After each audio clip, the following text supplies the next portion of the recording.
E na ausência de alguns convidados, eu vou conceder 5 minutos para o professor Hermes Rodrigues Neri, do Movimento Legislação e Vida, antes de passar para os deputados. Excelentíssimo senhor deputado Isalci, autor do requerimento desta audiência pública, que parabenizo pela iniciativa, relevantíssima no momento em que vivemos. Mais membros da mesa e aqui presentes, a minha abordagem aqui, nesta complexa questão, será de natureza política. Numa breve fala de 5 minutos, ao que agradeço ao deputado pela oportunidade de participação. Esta Casa de Leis é a instância adequada para os questionamentos aqui apresentados. Viemos aqui, caro deputado, solicitar, sim, a abertura de uma CPI, primeiro um grupo de trabalho para aprofundar, para que investigue, e uma CPI, posteriormente, para fazer as devidas investigações sobre a empresa Smartmatic.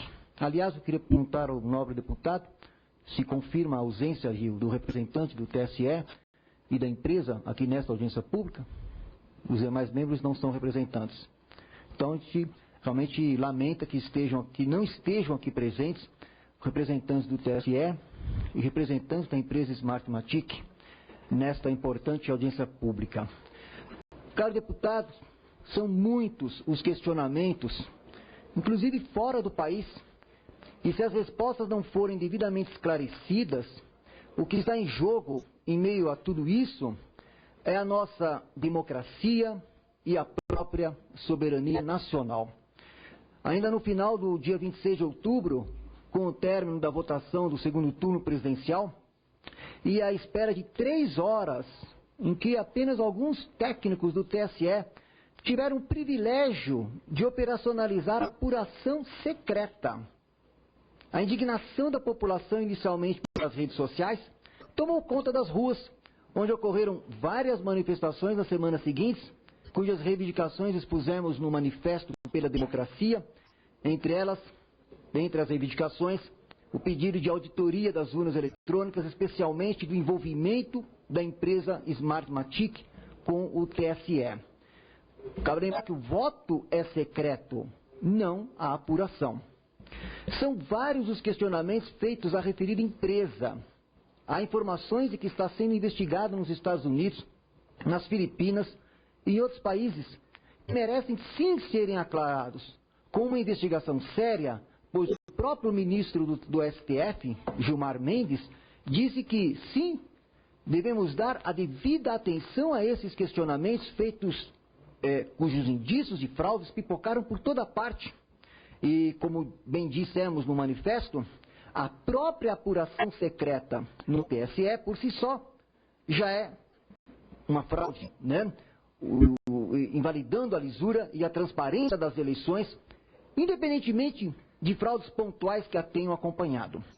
Principalmente porque uma nação não pode abdicar do direito à transparência eleitoral. Não devemos considerar o pedido de esclarecimento, como bem disse o ministro Gilmar Mendes, uma ofensa às instituições ou um atentado à democracia. Nada disso, senhor deputado.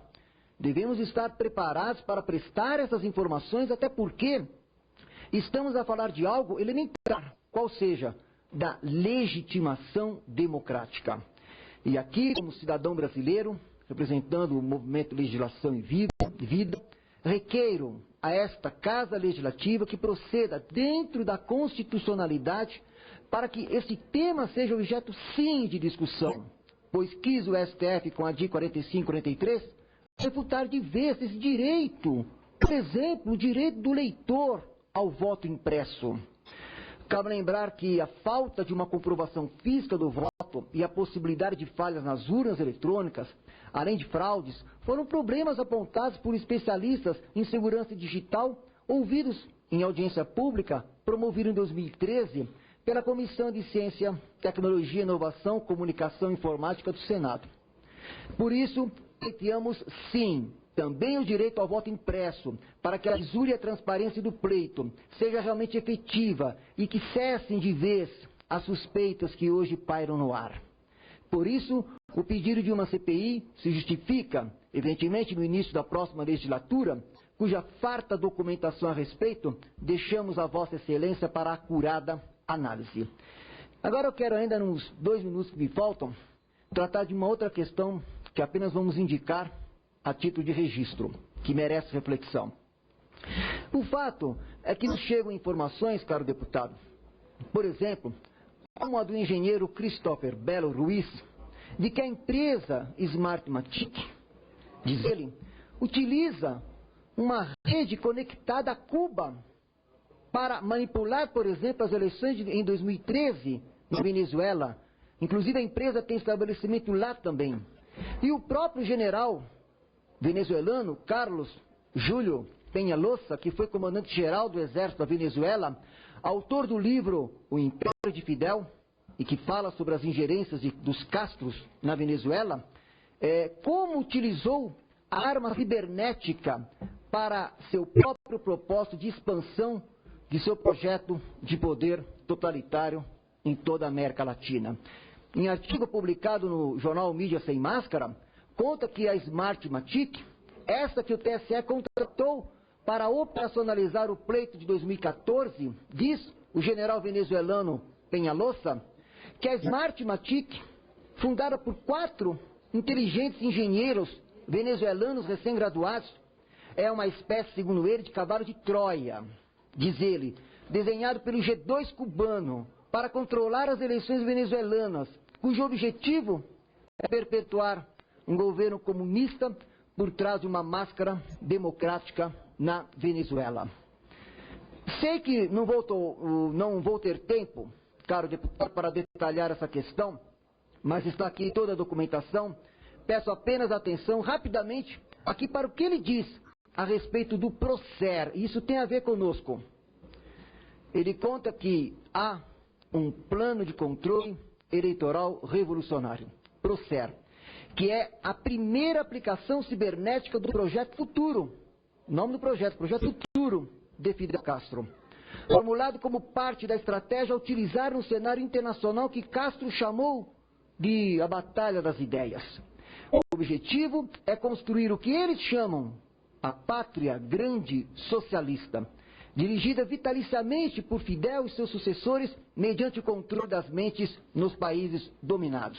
E mais, o plano Procer foi desenvolvido no máximo segredo por um seleto grupo dos mais brilhantes professores e alunos da Universidade de Ciências Informáticas, UCI, de Cuba, em conjunção com o G2. Seu objetivo foi controlar o sistema eleitoral venezuelano desde Havana. E isso pode ter sido feito também no Brasil em 2014, e que o plano Procer para a Venezuela complementa a política de infiltração de agentes e guerrilheiros que Fidel manteve desde que chegou ao poder em 1959. Constitui o passo decisivo que permitirá aos irmãos Castro dominar não só a Venezuela, mas o Brasil e todos os países integrantes do Fórum de São Paulo, que tem o PT como partido estratégico nesse sentido de implantação de um projeto totalitário de poder em toda a América Latina.